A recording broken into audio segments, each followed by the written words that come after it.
আসসালামু আলাইকুম। আমি আজকে আপনাদের সাথে আমার একটি আ সাকসেসফুল কেস যেটা আমার কাছে সফল হয়েছে, সেই কেস শেয়ার করব। কেসটি হচ্ছে একটি মেয়ে গত নভেম্বর মাসের ১৪ তারিখ আমার চেম্বারে আসলো সন্ধ্যার পরে। এটা ছিল একটা রেফারেল পেশেন্ট। মেয়েটার সমস্যা ছিল মাথার মধ্যে সম্পূর্ণ মাথায় একদম পুরো টোটাল মাথার মধ্যে খাজলি প্যাঁচড়া, মানে পাঁচড়া টাইপের খাজলি এবং খোসপাঁচড়া টাইপের আরকি ভয়ংকর রকমের হয়ে গেছিল অনেক দিন থেকে। তো মেয়েটার বয়স ছিল ১৩ বছর। মেয়েটার মাথায় যখন এই সমস্যাগুলো হলো, তখন সে কারো কাছে বলে নাই। ইভেন সে তার পরিবারের লোকজন যারা আছে তাদেরকে দেখায়ও নাই সে। সেটা লুকায়া রাখছে।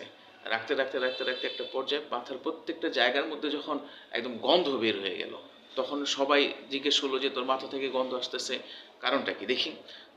যখন তারা দেখলো যে তার মাথার চুলগুলো সরিয়ে যে মাথার মধ্যে অনেকটা পচনের মতো, পোকার মতো হয়ে গেছে, তখন তারা ভয় পেয়ে গেল। মেয়েটা তখনও কারো কাছে কিছু জিজ্ঞেস করে নাই। তো আমার কাছে একটা পেশেন্ট ছিল, তাদের আত্মীয়, সে ভালোই ছিল একসময়। এই ধরনের অ্যালার্জির সমস্যা ভালোই ছিল। তার সাথে যোগাযোগ করার পরে বা তার কাছ থেকে জানলো আমার কথা, আমার ঠিকানা জানলো। তারপরে আমার কাছে আসলো। আসার পরে আমি মেয়েটাকে দেখলাম। দেখার পরে মাত্র ১৩ বছর বয়স। এই ঠিক আসার আগের দিন, আমার কাছে আসার আগের দিন তার চুলগুলো কেটে ফেলেছে। মেয়েটা চুলগুলো কাটতে দেয় নাই, বড়, বড় চুল ছিল। তো তখন আর কি করার? আমি ওর কেসটা নিলাম, তারপর দেখলাম ভালো মতো। দেখার পরে তাকে মেডিসিন দিলাম।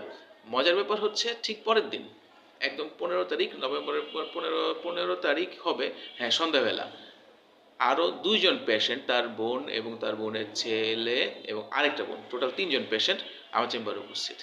আচ্ছা, কি হয়েছে? যে গতকালকে আপনি যে ওষুধ দিছিলেন যেই মেয়েটাকে, ও আগের থেকে একটু ভালো এবং এইগুলা মাথার যে খাজলিগুলো হয়েছিল সেগুলা টান ধরা শুরু করছে। তো এই ব্যাপারটা শুনে আমার কাছে খুব ভালো লাগলো এবং তাই তারা আসছে। আরও ৩ জন পেশেন্ট আমার কাছে দেখা গেছে। পরে ওই পেশেন্টটা ভালো হইতে টোটাল মিলায় ঝিলায়া প্রায় ৭ থেকে ১০ দিনের মতো টাইম লাগছিল। মারাত্মক ধরনের রোগ ছিল।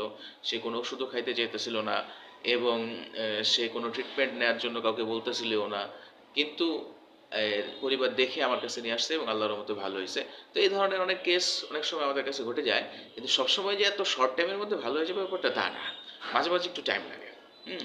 তারপরেও অনেক সময় আমরা রেজাল্ট পাই শর্ট টাইমের মধ্যে, ভালো হয়েও যায়। হ্যাঁ, সবাই ভালো থাকবেন, সুস্থ থাকবেন। আসসালামু আলাইকুম।